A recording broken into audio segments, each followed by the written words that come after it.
right, welcome to another installment of the Fragments of Silicon Reviews. Apologies for the late start. Petty got stuck in a Digimon tournament, and thus the later than normal start time for those who might be watching live, which isn't usually a lot, but we soldier on regardless. Anyway, 4 reviews up this time, as per usual. First of which is Broken Sword 4, The Angel of Death, or Broken Sword, The Angel of Death. Seems to be a bit of a title disparity. Not the biggest one that Broken Sword has ever faced. That'd be the first, but that's actually a bit of a story. And yeah, I think this is actually the first time we're covering the Broken Sword series in any capacity on the program. I think I mentioned it elsewhere, but in case it was missed, this is more filling in very last minute, as the game I had slated beforehand, I have pushed into the future because, fucking early access games, especially early access games with potential, can be a hard target to nail down, which is the case here, because I'm like, games in a very early state of early access, it doesn't even look visually done, but its mechanics are shockingly good for an early release state. So decided to give it some more time. How much more time, we'll see. At least a few weeks here. So something had to fill the void. This is just the game I happened to be playing at that point in time, so it got the nod. Because, it's right there. And since I'm in control of the review policy, that can happen. Now, it's fun to make the rules sometimes. Anyway, so Broken Sword, long-running adventure game franchise that's got its start in the mid-90s. Part of the... how do I put this? Not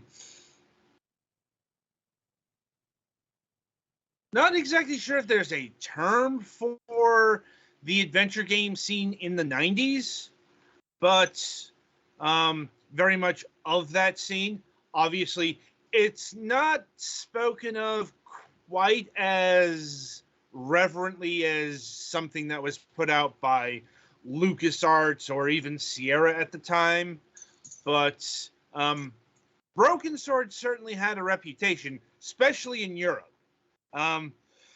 Over here, the first game was kind of hampered by some marketing issues by the publisher at the time, but Broken Sword was definitely part of the scene, and obviously very successful.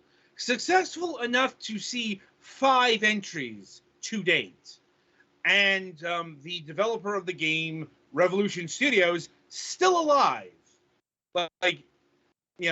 It's not something that's being carried on in spiritual successors, a company taking over the name, anything of that nature. No, it's maybe not necessarily the same people who worked on it, although given when Broken Sword, The Angel of Death came out, there's probably at least a bit of crossover, though this one came out quite a bit after the first 2 games.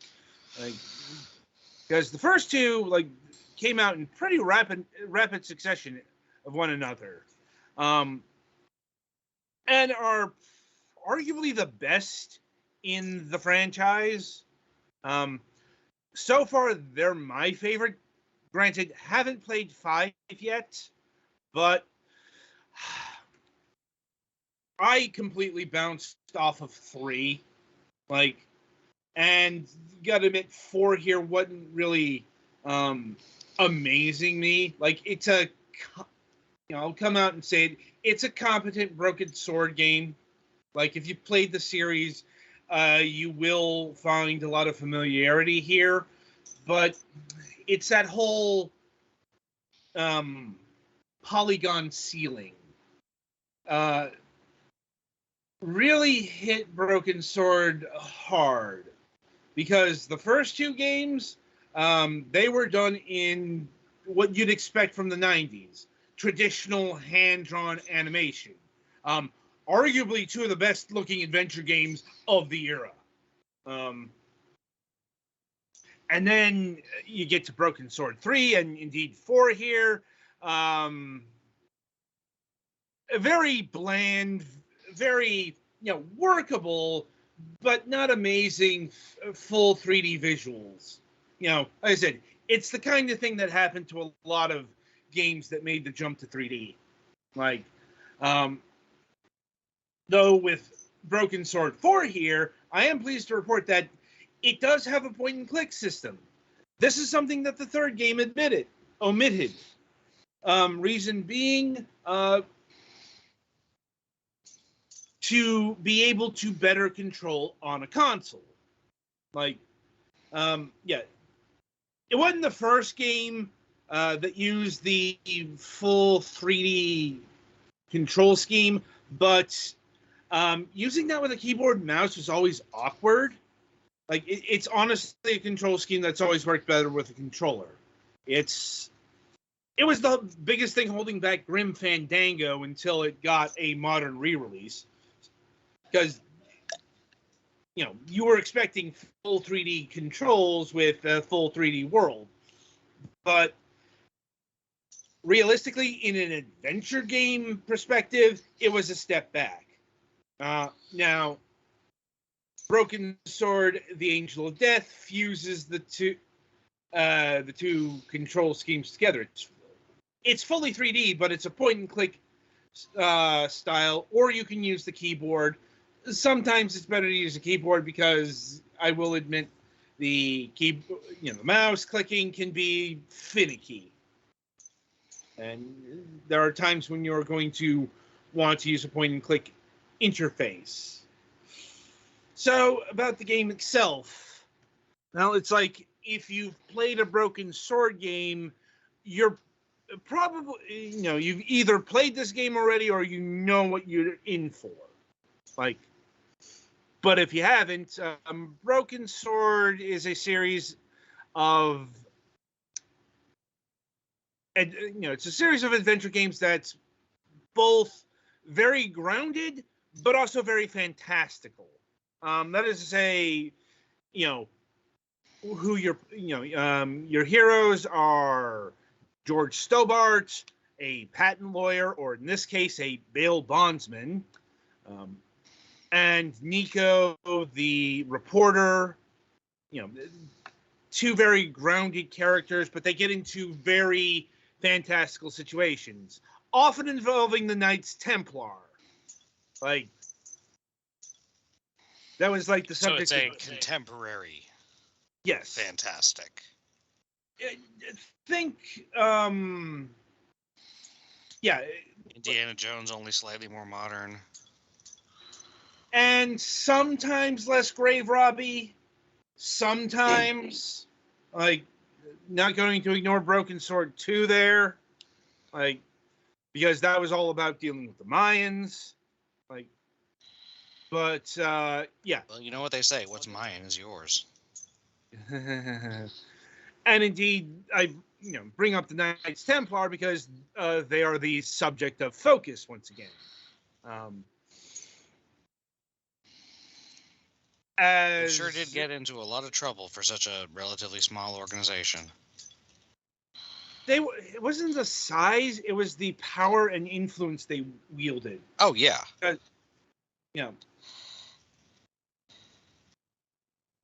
And they weren't the only knights of that type that existed at that time. It's just the Knights Hospitaller wasn't in charge of the banking system. or the Teutonic Order wasn't handling money. Anyway, game starts out, once again, it starts out in a very broken sword fashion, although involving a new character called Anna Maria, who has a manuscript, not an ancient manuscript, say Middle Ages, Crusades, and is being pursued by the Mafia for some reason. And as George, you are tasked to help Anna Maria find the treasure attached to this manuscript. Like I said, this is a very broken sword plot. It's just the choice of girl is different, at least initially. I will say Nico does show up in the game. They never wrote her in very well. I did get up to that point. I did not finish this game because this is a full-on adventure game release from 2007. It's designed to take an amount of time. And I suppose that gets to the main crux of what you'd expect from an adventure game, especially a point-and-click adventure game. The puzzles. How are the puzzles? Once again, very in line with the series. I'd say I could break them down into 3 types. The first of which is the most typical adventure game puzzle. That is, use the item to solve the problem, kind of deal. And I won't lie, sometimes it seems fairly straightforward. Sometimes it gets a bit ridiculous, like the escaping the jail cell sequence, where you're given some items that are pretty cartoony for the setting. Defeating the prison guard with a bag of marbles.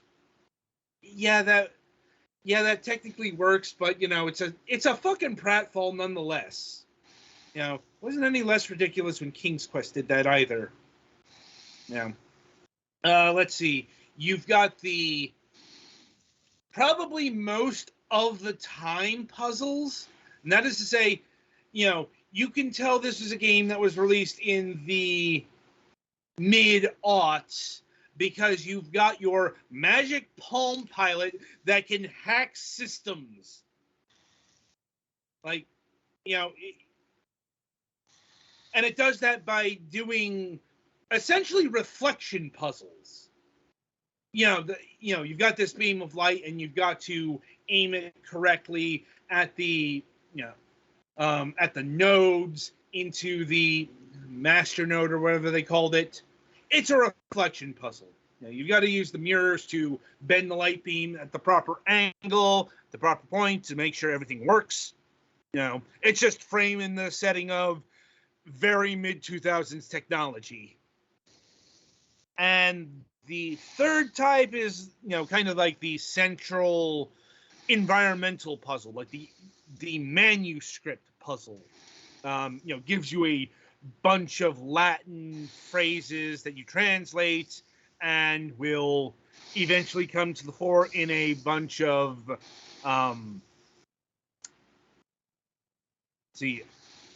far as environmental puzzles that you have to, for example, on one of the knight statues, you had to match the fleurs in the right direction. You have to coordinate, the directions you see on the manuscript with what you see on the puzzle space.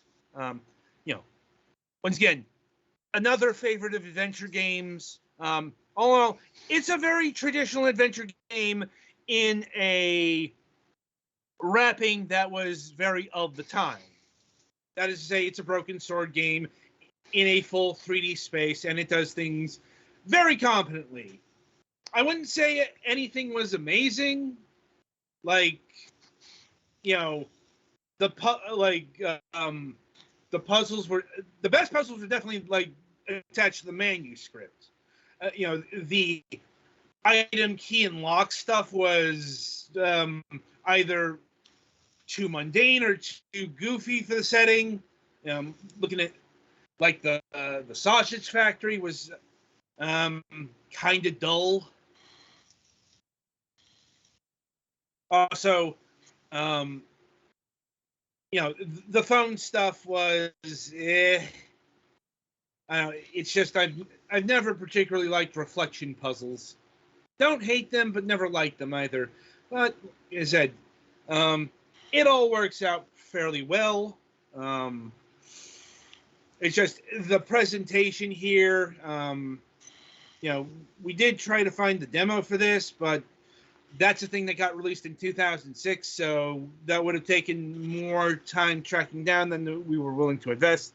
But, the graphics look okay for the time. Not amazing. Of course, we're in a also, very that's up for the time that's carrying a lot of weight. Yes. I'm like, these graphics weren't amazing in 2006, 2007 either. I suppose they didn't have to be. But it's also, keep in mind, adventure games were in a pretty dire place in the mid-2000s. They weren't dead. It's just... They never deaded, but they were in kind of a don't quite know what to do. No, they were in a European space. Various European developers were keeping the genre alive for the most part, and also Cyan Worlds was still working on Myst games, sort of. That's a whole tangent on its own. Point is, a UK developer putting out an adventure game, an unusual bit of happenstance. Maybe not so much, maybe a bit less common than, say, a German or a French, developer at that particular moment in time. But still, if you were looking for adventure games, it was usually going to come from a European developer or Telltale. This is just when they're starting up. This is when they're putting out like the first Sam and Max seasons, which we have covered elsewhere. So, you might like them. They contain both Sam and Max. Yeah. And in terms of Broken Sword presentation, once again, it doesn't look as good as the 90s games just because of, high quality art style, versus, mid-range 2000s polygons. Yeah, that was always going to age kind of bad, but, it's definitely recognizable as a Broken Sword game in terms of like the models, the voice acting. They got they got George and Nico English voices for this kind of deal. And it sounds like a Broken Sword game in that it's got very triumphant trumpets and a lot of ambient noise. Gotta admit, if anybody calls those triumphants. It might have happened. And I think that's where I come down on this game. It's a very competent game. Not amazing. Probably wouldn't recommend it above the first two games. Oh, also, it does have fail states in the sense that you can fail a sequence, but not old school death sequences. First two games had that in spades. Oh God. At least the initial version of the first game did. That got a extended director's cut at the year of 2009, 2010. Actually around the same time, about the same time, or no, a bit after this, but I think they may have been working on the fifth game, although that came out in 2012, I want to say. But still, that's the one that got rid of all the death. Anyway, this is it. Couldn't really tell you how this played out back in the day because I did not play it then. But because that's the price here, I could not factor the original price here because this game is going for $5.99 on Steam right now. Also worth noting, this is the only Broken Sword game for whatever reason that's PC only. Every other Broken Sword game has seen a console release except for this one. There's probably a story there. Damned if I know what it is. But yeah, for $6, sure, this is more than recommended. I probably could have recommended it at least $15. I'm maybe not a full-on $40 or $60 or however much this was going for back in the day.